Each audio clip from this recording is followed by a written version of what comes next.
I know I haven't reviewed a movie in a while. Life got lifey. But I did want to do something because I just saw the movie Saturday Night, and I'm actually going to cross-post this to my YouTube account that I'm doing some more stuff on, less movie-related, more reaction-related, but I am going to start talking about movies on there. Yeah, so I wanted to do it this way as opposed to using clips from the trailer, just because, like, TikTok gets really mad at me when I do that.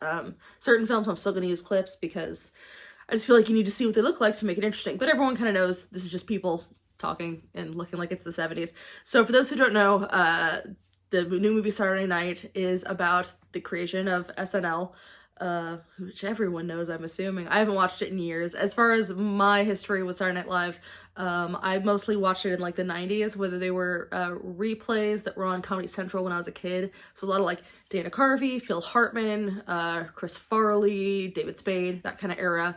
And then a little bit later was stuff like Will Ferrell and Sherry O'Terry and people like that. So that's kind of my era of SNL. But I have watched some of the older stuff with my dad whenever they'd play reruns. We'd always do that. And this, what I really liked about this is that they focus on a certain time period, in that it literally is just the 90 minutes before the first episode airs. I really like it when historical films or biopics, whatever they maybe, do that. Things like the Steve Jobs film or Spencer, things like that, when they kind of show a lot about a person or a time period by just doing a little thing. I just think it's way more effective, and it gives you a great kind of impression of things while not trying to do too much. And this film did a great job of building all that tension the whole way through, where you're sitting there and it's like, you know the show goes on air. You know that happens because it's been on forever. But while watching the film, you almost forget that. You're like, how? I know that it's gonna work, but how is it gonna work is kind of the scary thing. I didn't realize Jason Reitman did this until like after the film was finished, which makes a lot of sense. Jason Reitman's done a lot of great films. My favorite being Thank You for Smoking, always been my fave. And the cast was fantastic. I wrote names because I'm terrible. Gabriel LaBelle, who I guess was in The Fablemans, which I remember really enjoying. He's really great in this, playing Baby Lorne Michaels, and really looks like him, like in the eyes, and he'll do certain faces where it looks so much like him, and he does it without doing an impression. Because like everyone, especially anyone who's ever worked on SNL, has like a Lorne impression. He's not doing an impression. He's just being Lorne, and it's really great. Same with the woman who played his wife, who played, I wrote it down, Rosie Schuster, which was Rachel Sennett, who I've seen in Bodies, Bodies, Bodies. I know she was in Shiva Baby, and she was in Bottoms, which I have not seen, but I hear they're great. So they were fantastic. Really, everyone was really great. I knew I was gonna see this movie, even if it was bad, because I see every movie Dylan O'Brien's in. Why do I do this? I don't know. I'm cursed. Ever since I saw Teen Wolf, as terrible as that show is, I just thought he was so good as Styles that now I'm just like, I have to follow you. I have to watch everything you're in. And this is the first time he actually was in something I wanted to see, regardless of him being in it. And he was great. When I saw the cast listing, I'm just like, what? I didn't quite, just about everyone on there, I'm like, I don't see it. I really don't see it. And him for Dan Aykroyd, I did not see.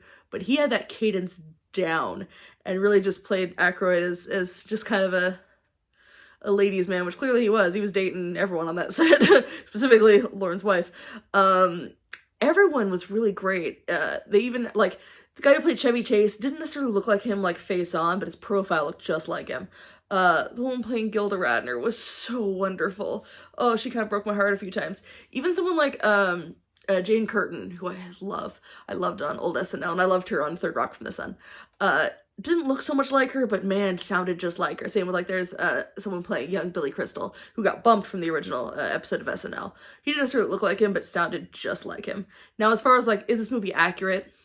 Yeah, like, more or less. The core of it is there. Some of the even more crazier parts are true.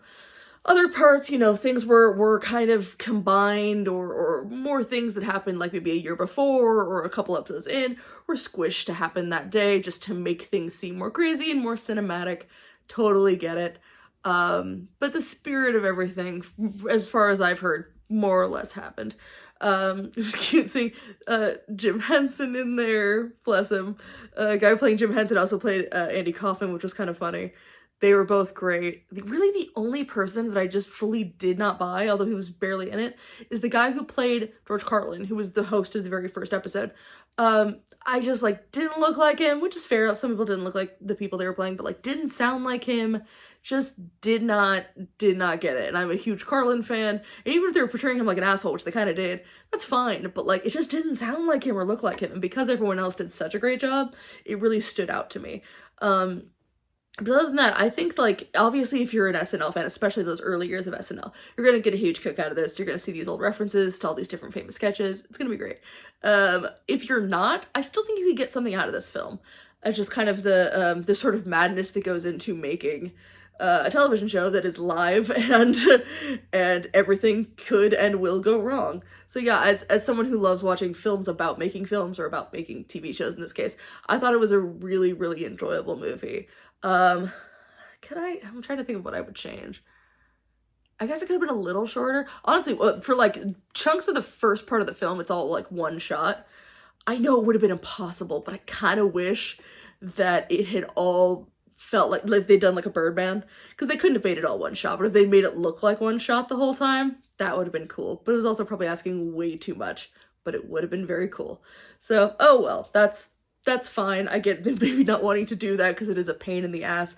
There you go. Whether you're an SNL fan or not, I think that you could definitely get a kick out of this film. And it was pretty funny. A lot of the jokes are like jokes that were in the first episode of SNL, if you don't like that comedy.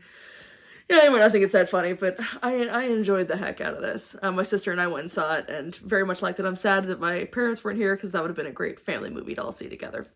Oh well. Anyway, those are my thoughts, and I'm seeing 5 more movies this week. I'm seeing Terrifier 3 on Tuesday, so expect thoughts on that coming. And then I'm going to an all-night horror marathon on Saturday, but I have no idea what I'm seeing because it's a mystery. So we'll see if any of those are worth talking about.